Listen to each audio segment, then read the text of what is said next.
together, not through your mind, but through your body, through your breath, through the wisdom that's already present. The Buddha called it coming home. And here's what's beautiful. You're already home. You just forgot. Before we begin, if it feels right, share where you're listening from in the comments. Tokyo at dawn, London on your lunch break, New York in the middle of the night. I'm here, and I love knowing we're connected across the world right now. Get comfortable. Grab a blanket if you'd like. Dim the lights. Lie down if that feels good. This is your time. Let me tell you about a merchant who came to the Buddha one morning, hands shaking, unable to breathe. He said, "I can't live like this anymore." The Buddha didn't give him techniques. He didn't tell him to breathe deeper or think differently. He said something that transformed everything. First, let us sit together. That's where we begin.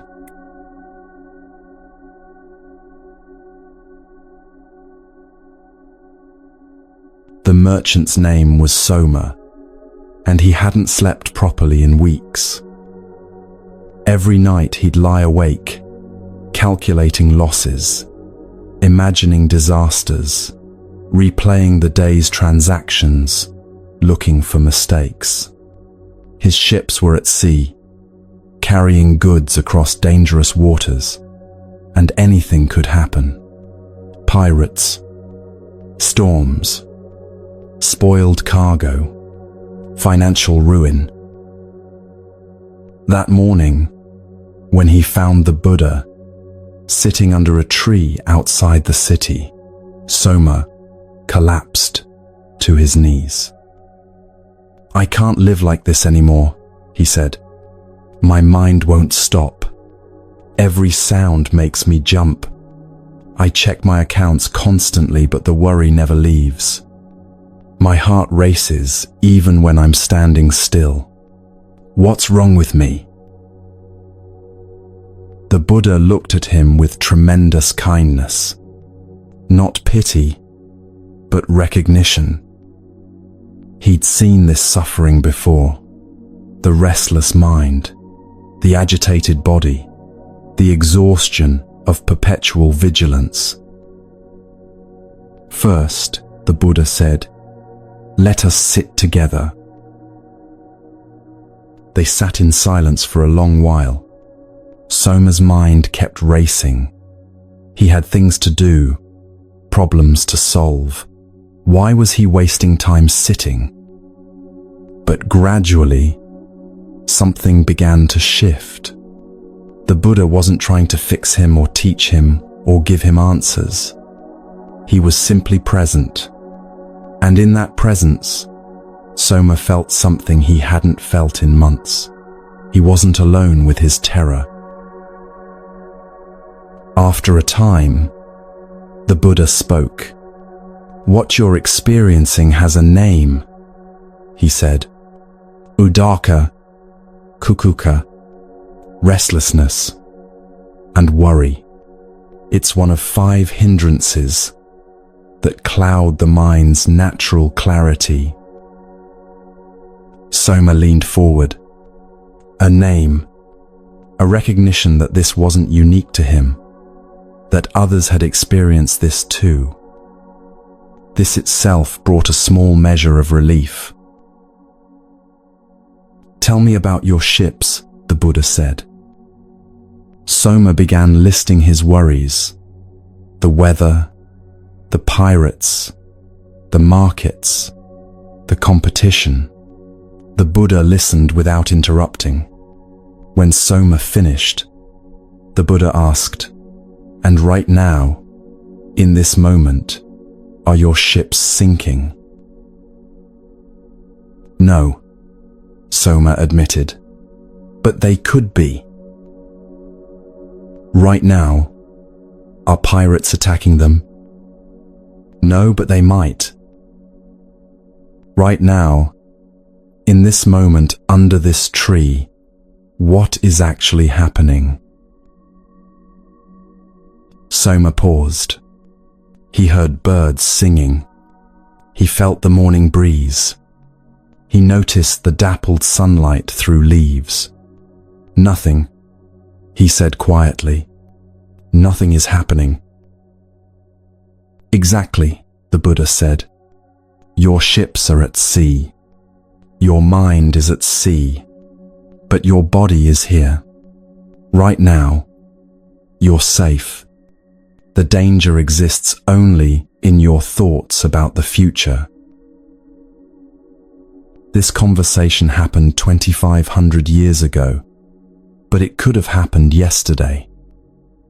Because anxiety doesn't really change across centuries, only its objects change. Soma worried about ships. We worry about emails, bank accounts, health diagnoses, what someone meant by their text message, whether we're good enough. There's a woman who checks her front door lock 7 times before she can leave for work. 7 times. She locks it, walks to her car, feels that familiar spike of doubt, and returns. Lock it again. Touch the handle. Pull. Still locked. But the doubt rises again before she reaches the end of her driveway. She knows, intellectually, the door is locked after the first time. But knowing doesn't help. The anxiety whispers, what if?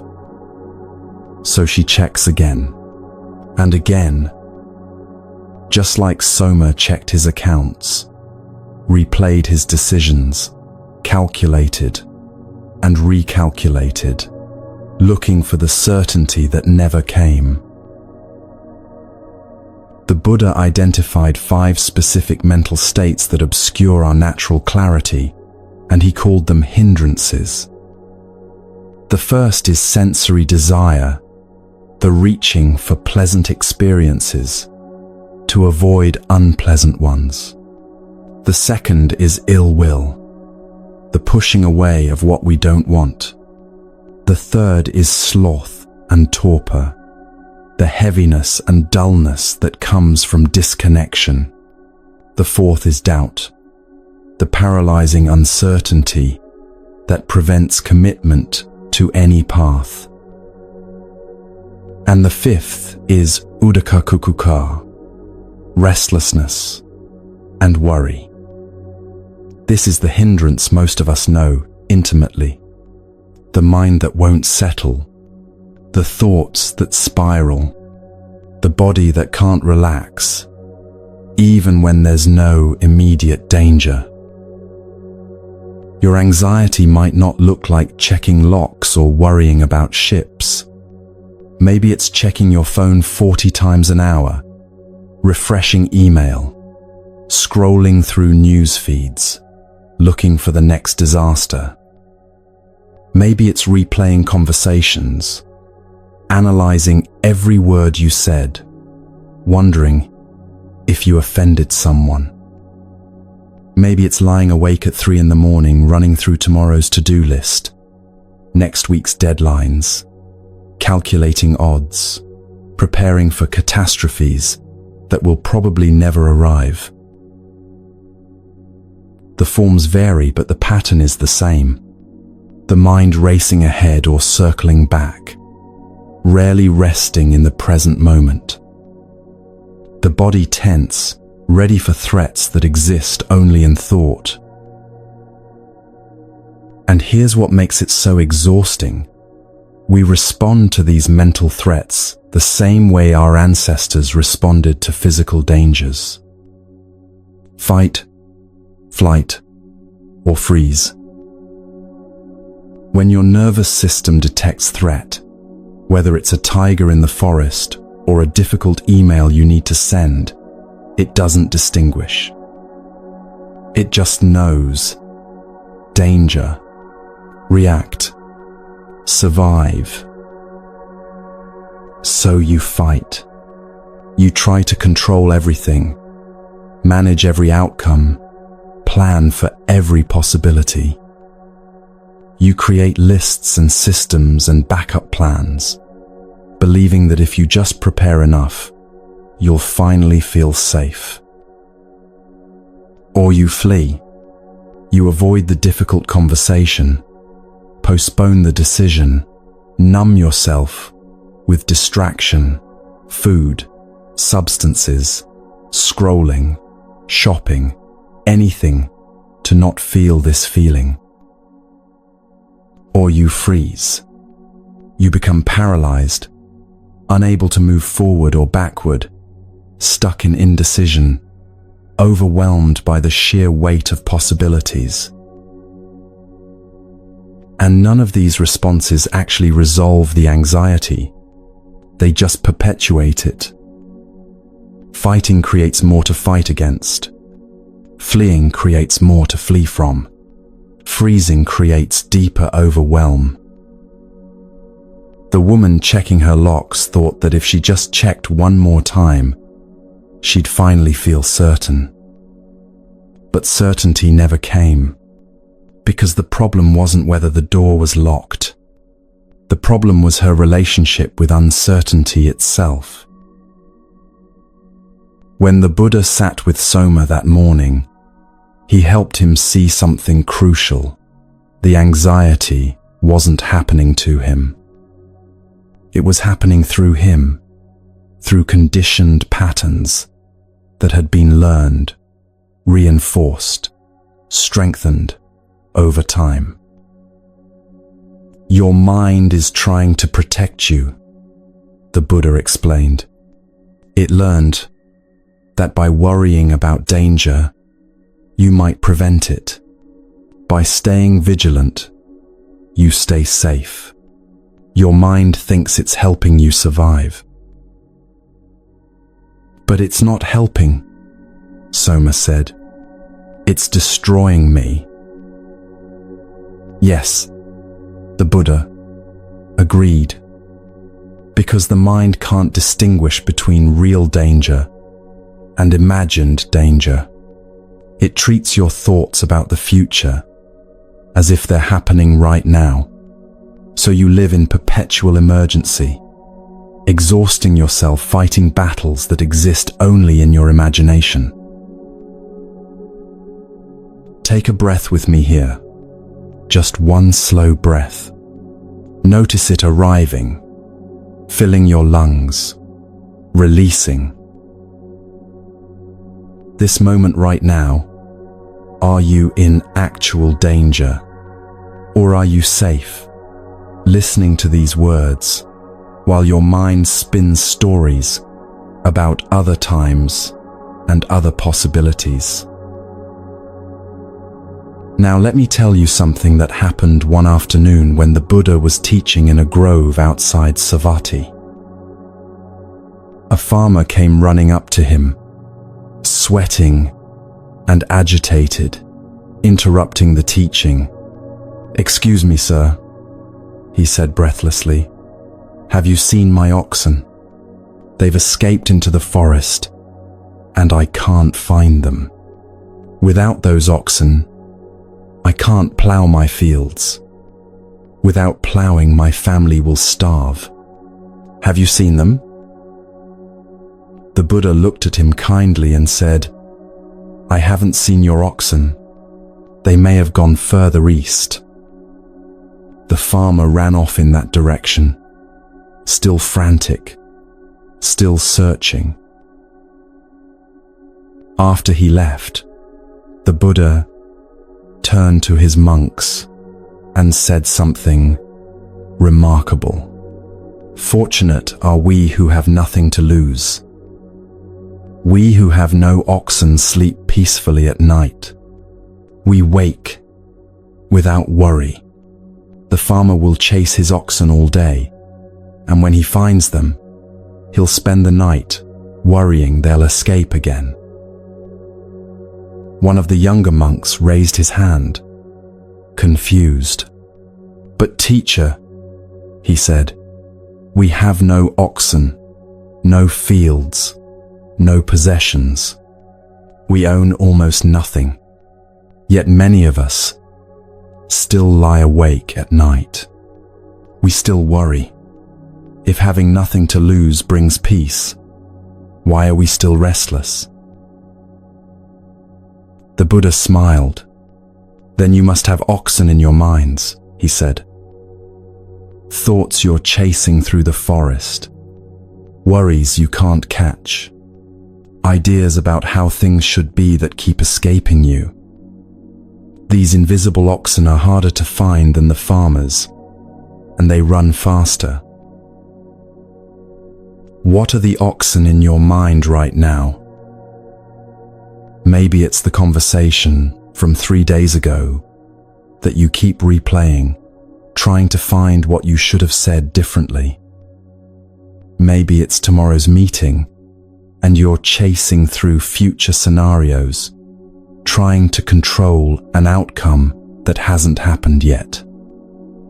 Maybe it's the idea of who you should be by now, successful, confident, together, and you're exhausting yourself, chasing that image, while it runs ahead of you, always just out of reach.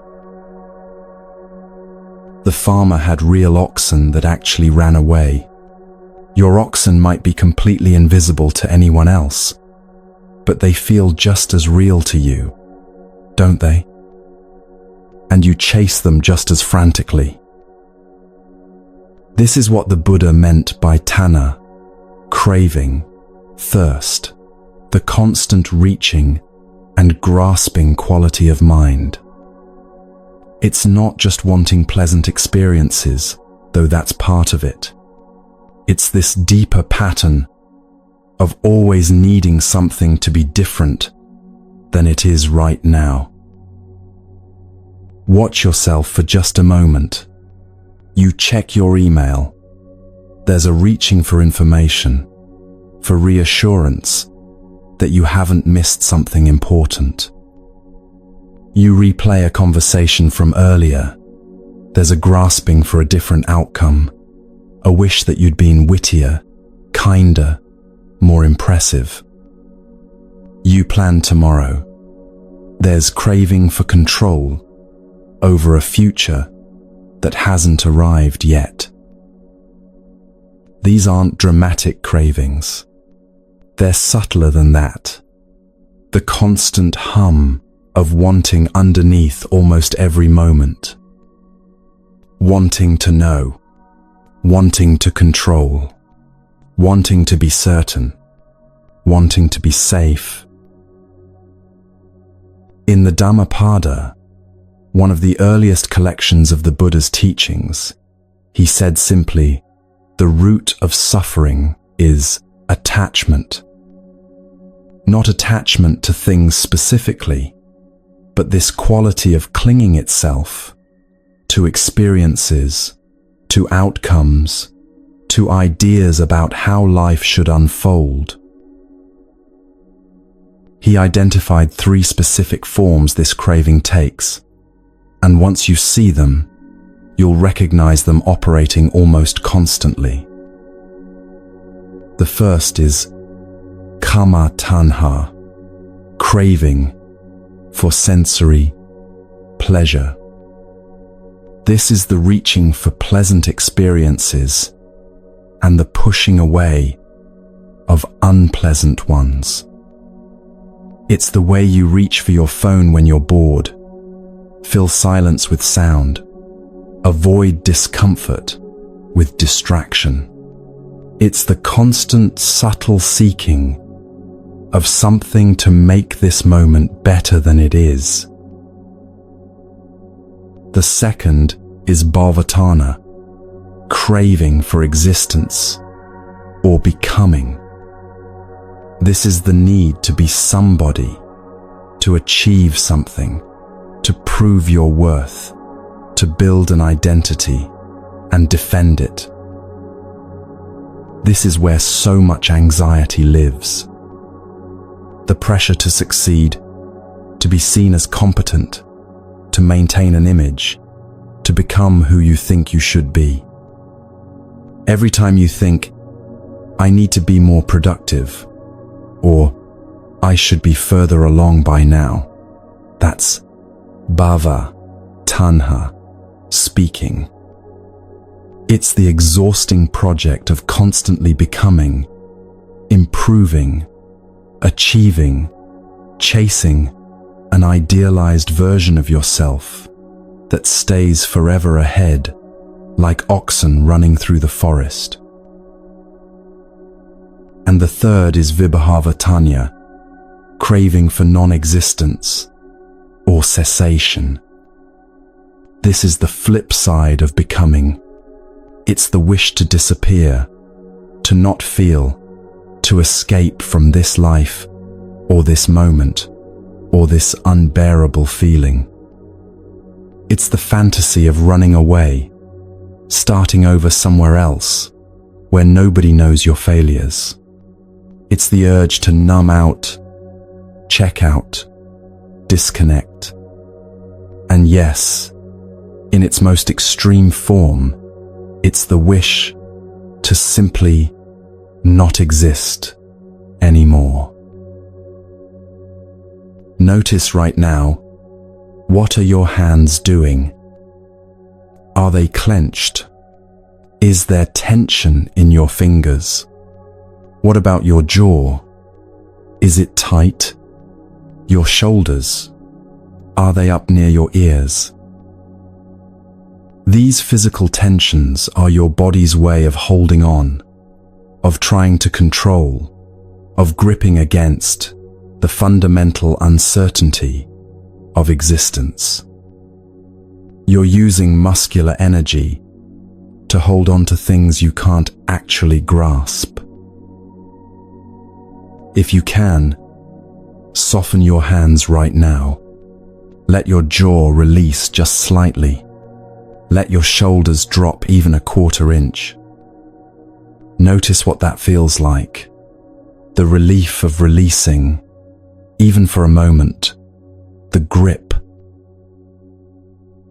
Here's the paradox the Buddha saw so clearly.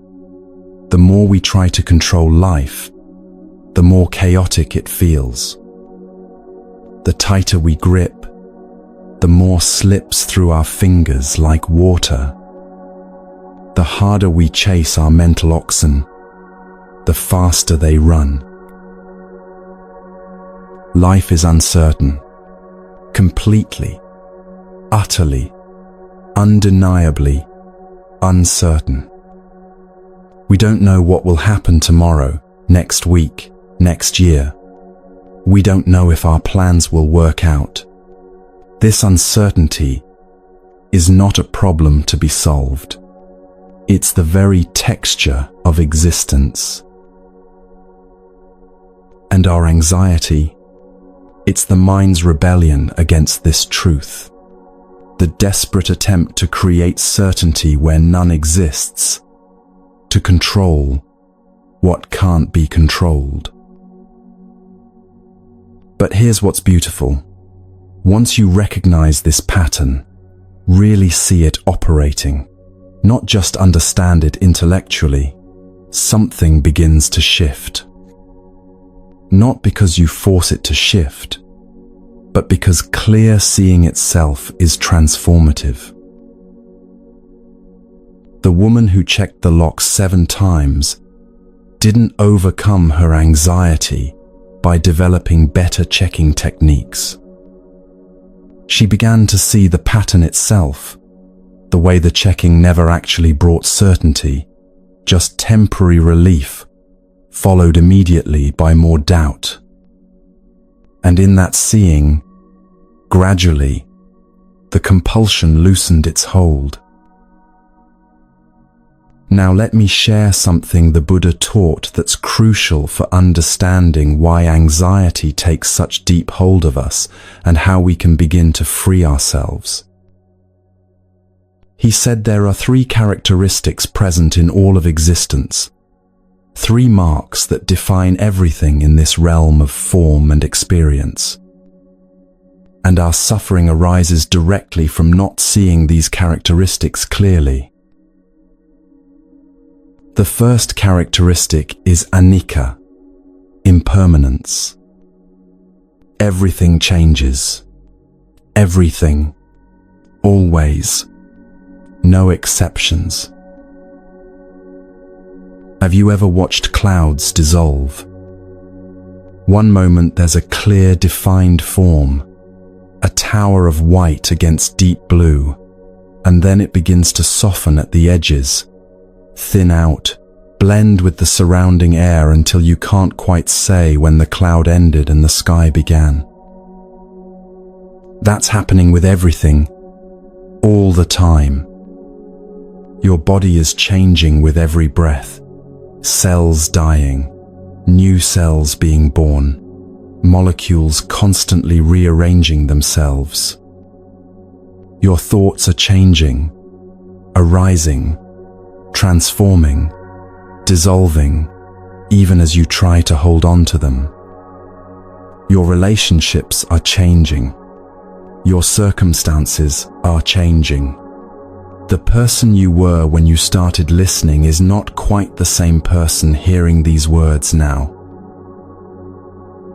And yet we live as if things should stay the same.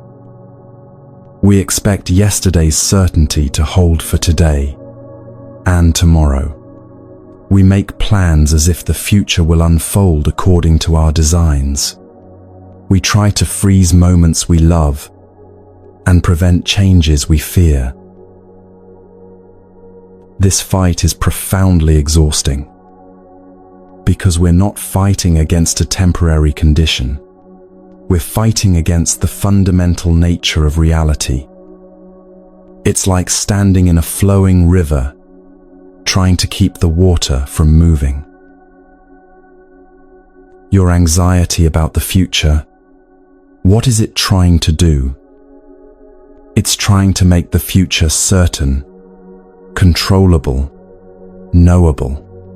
But the future is made of the same impermanent substance as everything else. It hasn't happened yet. And even when it arrives, it will immediately begin changing into something else. The Buddha wasn't being pessimistic when he taught about impermanence. He was offering a key to freedom. Because if everything changes, everything, including this anxious moment you're in right now, then this feeling won't last forever. This difficulty will pass. Nothing stays the same, not even suffering. The second characteristic is dukkha. This word is usually translated as suffering, but that's not quite accurate. It's more like unsatisfactoriness, incompleteness, a subtle, pervasive sense that something's not quite enough. This isn't clinical depression or constant misery. It's subtler than that.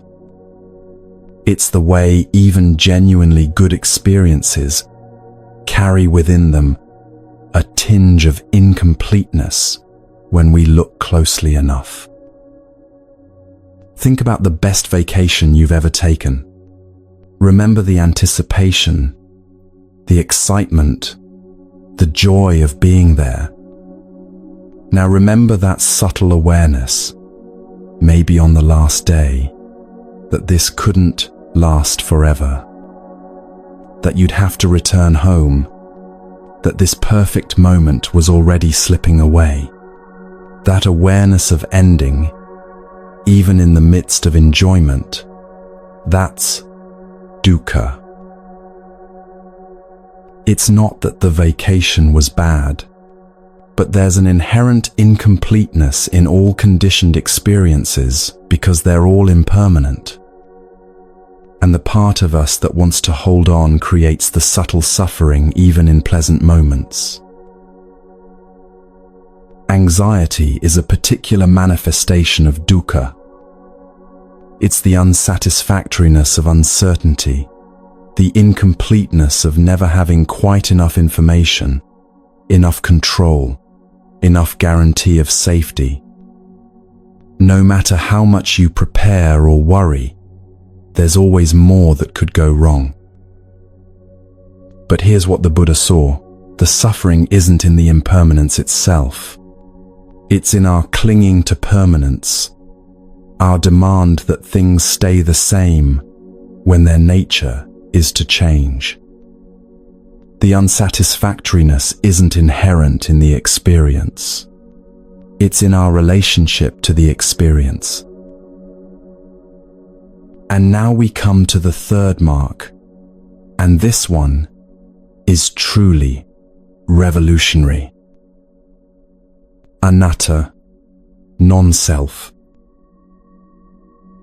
There was a woman at a meditation retreat, carrying so much anxiety she couldn't sit still for 5 minutes.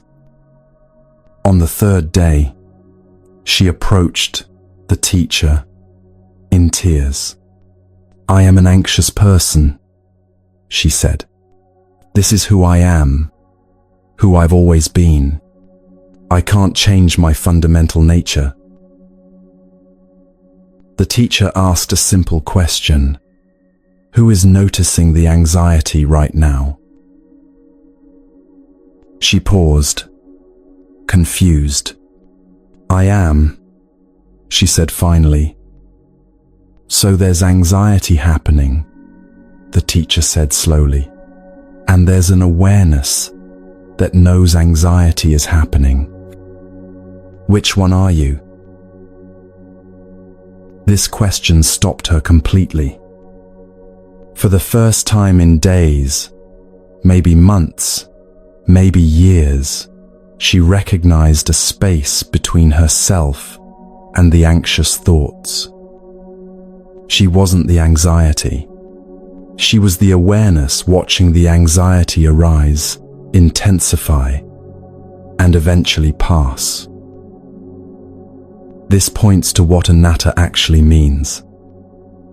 Not that you don't exist, obviously you do, but that there's no fixed, permanent, separate, unchanging self that you can point to and say definitively, "This is me, and this will always be me." What we call I or me is actually a collection of constantly changing processes. The Buddha called these the 5 aggregates, and understanding them is crucial for understanding why we suffer and how we can be free. First, there's form, your physical body. But your body is changing every single moment.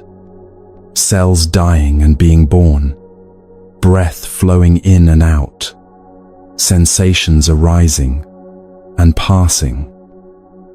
Which version of your body is the real you? Second, there are feelings, not emotions, but the basic tone of pleasant, unpleasant, or neutral that colors every experience. These feelings are constantly shifting too, moment to moment.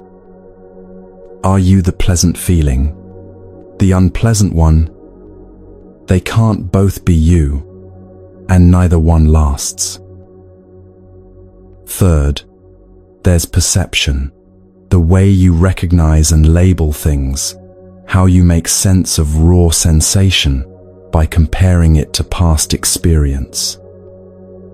But your perceptions are conditioned by memory, culture, mood, context. They're interpretations, not absolute truths.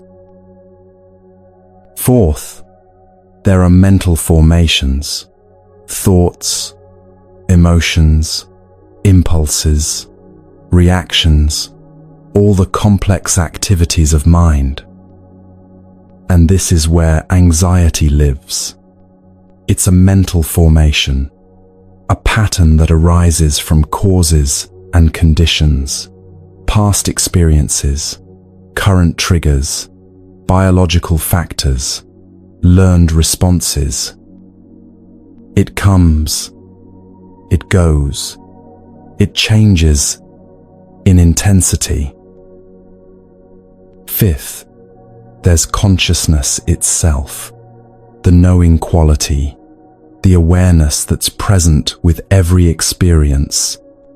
But even consciousness changes depending on what it's aware of, what state your body is in, whether you're tired or alert. So which of these five is the real you?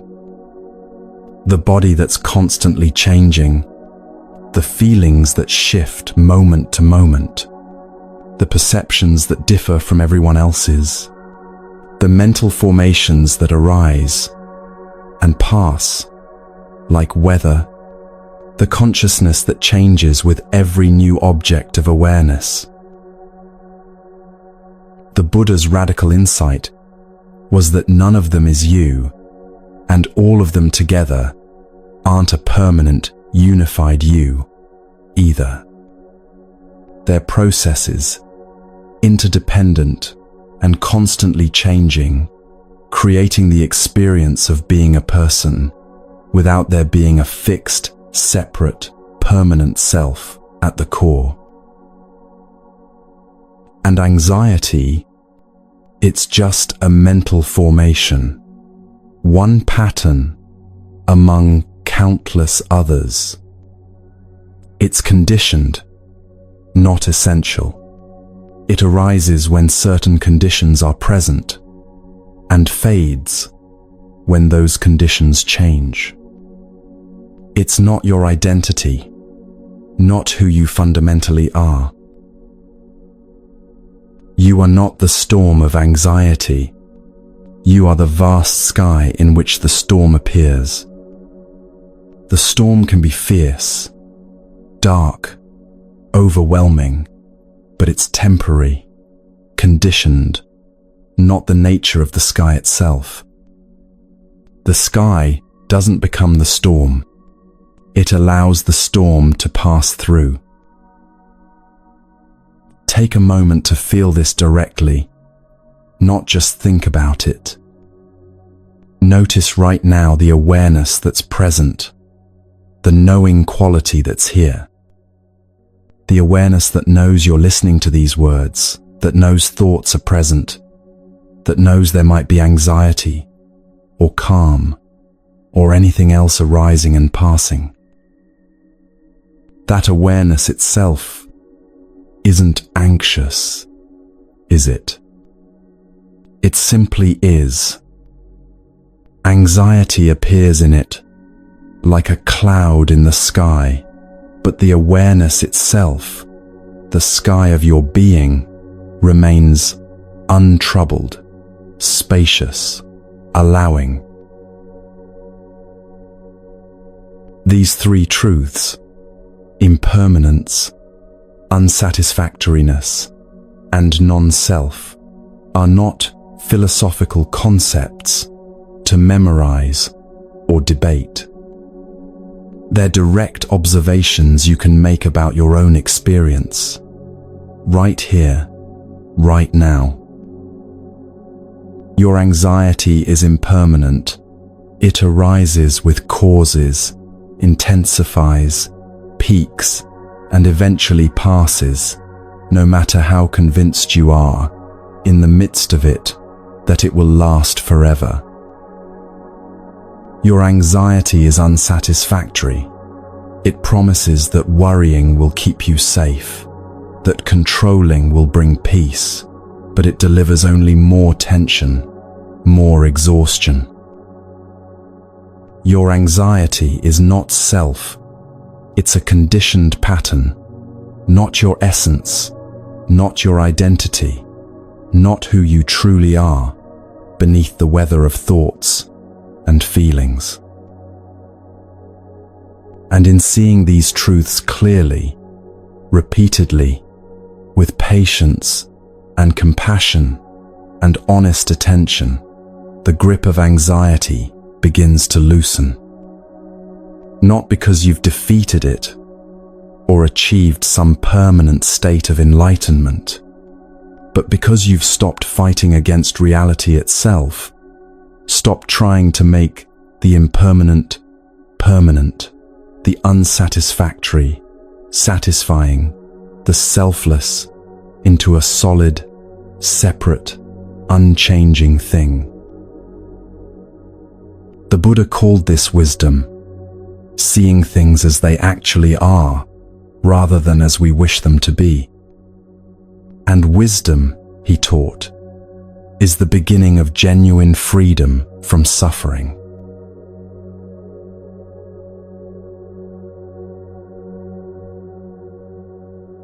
Sarah woke at 3 a.m. with her heart pounding. Again, the third night this week. She lay in the dark, her husband breathing peacefully beside her, while her mind raced through an endless list. Did I send that email? Is my daughter struggling at school? What if I lose my job? What if something's wrong with my health? The thoughts came faster and faster, each one triggering another, until she felt like she was drowning in worry, with no one to hear her struggle. She got up, went to the kitchen, made tea she didn't want, and sat alone, in the dim light, wondering what was wrong with her. Why couldn't she just be normal? Why couldn't she sleep peacefully like everyone else seemed to? Why was she so broken? This is where the Buddha's teaching begins, not with solutions or techniques, or positive affirmations, but with a profound and radical honesty. The first noble truth is dukkha sakka, the truth of suffering. And the Buddha's opening statement is remarkably simple. There is suffering.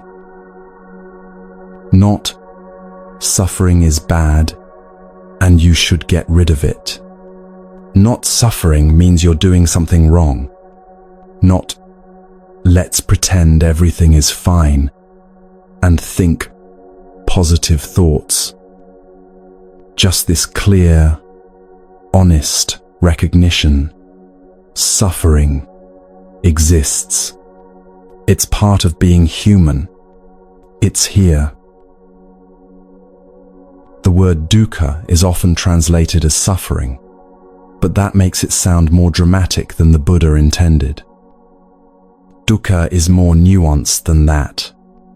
It includes obvious suffering, physical pain, grief, anxiety, depression, but it also includes a subtler quality, unsatisfactoriness, stress, unease, the pervasive sense that something's not quite right, not quite enough, not quite settled. It's the way even good moments carry within them the seeds of their own ending. It's the restlessness underneath pleasure. It's the anxiety that creeps in even when things are going well. The voice that says, "But what if?" It's Sarah lying awake at 3 a.m, even though nothing bad is actually happening right now. In the Dhammacakkappavattana Sutta, the Buddha's first teaching after his awakening, he said, "Birth is suffering, aging is suffering, illness is suffering, death is suffering. Association with what is displeasing is suffering. Separation from what is pleasing is suffering. Not getting what one wants is suffering." In other words, if you have a body, you will experience physical discomfort and decline. If you have relationships, you will experience conflict and loss. If you have desires, you will experience frustration and disappointment. This isn't pessimism, it's realism.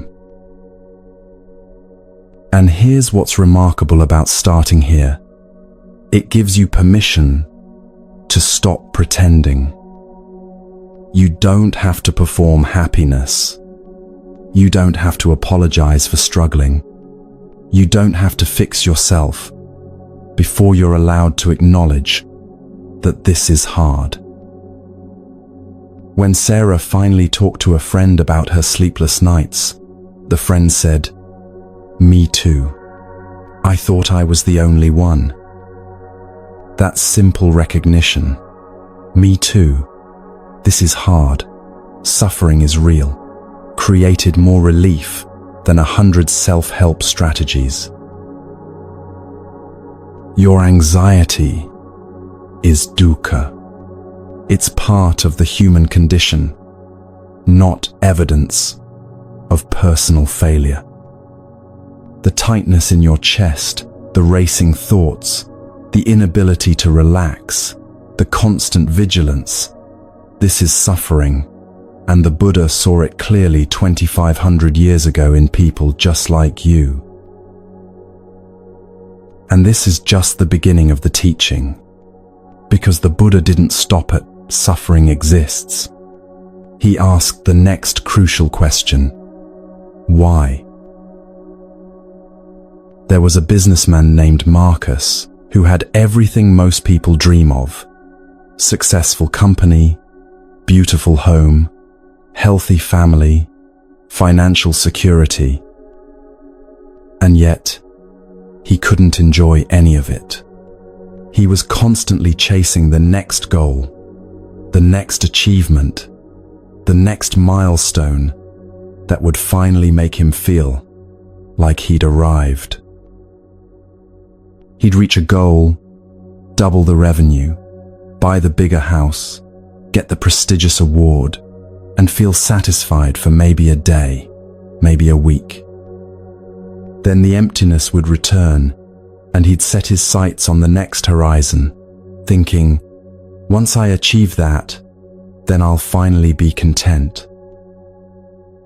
But the horizon kept moving.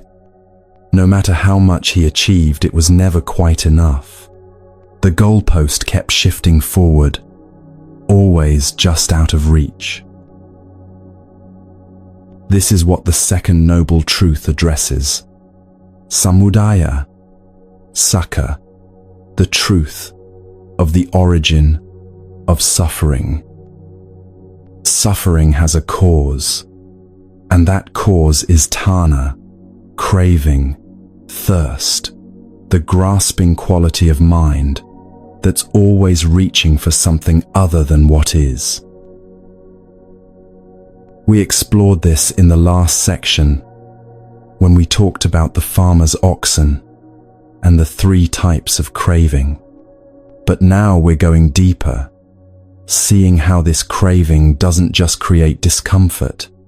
It's the actual root mechanism that generates and perpetuates our suffering. The Buddha was very specific about this. In the Samyutta Nikaya, he said, whatever suffering arises has craving as its root, craving as its origin. For craving is the root of suffering. Think about how this operates in your own anxiety. The anxiety itself is unpleasant. That's the first truth, the dukkha. But what keeps it going? What feeds it and makes it grow? It's the craving for certainty when life is fundamentally uncertain. It's the craving for control when so much is beyond your control. It's the craving for safety when being alive inherently involves risk. It's the grasping after the feeling of everything will be okay, which, even when you achieve it temporarily, immediately dissolves because life keeps changing. Let me show you how the 3 types of craving create anxiety in everyday moments.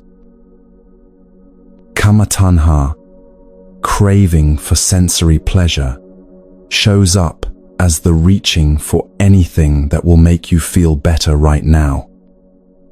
You're anxious, so you reach for your phone, scroll mindlessly, trying to escape the discomfort.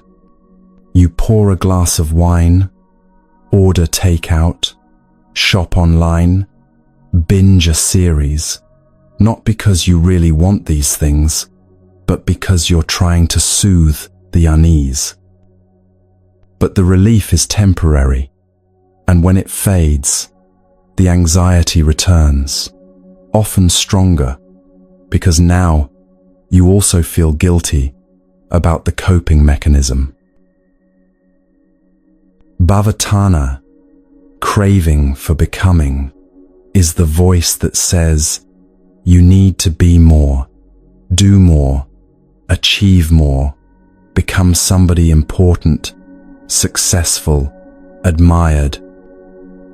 This creates enormous anxiety because you're never quite there yet, are you? There's always someone more successful, always another level to reach, always ways you're falling short of who you think you should be. Marcus lived here, endlessly chasing, never arriving. Every time you think, I should be more productive, that's bhava, tanya. Every time you compare yourself to others and feel lacking, that's bhavatanha. Every time you need validation or achievement to feel worthy, that's bhavatana. And it's exhausting because the finish line keeps moving. Vibhava tanha, craving for non-existence, appears as the wish to escape, disappear, not feel this anymore. When anxiety becomes overwhelming, part of you just wants out. Maybe it's the fantasy of running away to a remote island where no one can find you. Maybe it's the urge to numb out completely, to disconnect from feeling anything at all. In its darkest form, it's the thought that you'd be better off not existing. These 3 forms of craving work together to create and maintain anxiety. You crave pleasure to escape discomfort, but the escape is temporary. You crave becoming to prove your worth, but the proving is endless. You crave non-existence when it all becomes too much, but that creates more suffering, more fear. And underneath all 3 is a deeper craving, the craving for certainty. If I just know what will happen, I can relax. Your mind tells you, if I can just control the outcome, I'll be safe. So, you plan, prepare, worry, imagine, calculate, trying to grasp the future and hold it still. But you can't. The future is made of the same uncertain, changing substance as everything else. And your attempts to control it just create more anxiety, more exhaustion, more suffering. Here's what the Buddha saw with such clarity. You're not suffering because bad things happen. You're suffering because your mind is constantly at war with reality, trying to make the uncertain certain, the impermanent permanent, the uncontrollable controllable. Your anxiety is your mind trying to protect you by controlling the uncontrollable. It's actually trying to help. It's just using a strategy that can't possibly work, like trying to hold water in a clenched fist. The tighter you squeeze, the more flows out. Let's take one slow breath together. Breathe in gently. Hold for a moment. Release slowly. Now, you might be thinking, this is depressing. First you tell me suffering is real. Then you tell me I'm causing it with my own mind. What's the point? And this is where the teaching transforms from honest diagnosis to genuine hope. There was a graduate student named Elena who had panic attacks so severe she considered dropping out of school. For months, she'd been trying everything to make the panic stop. Breathing exercises, medication, avoiding triggers, positive self-talk. Sometimes these things helped a little. Sometimes they didn't. But the underlying terror remained, waiting to surge up at any moment. Then she learned something that changed her entire relationship with panic. She could stop running from it. Not fight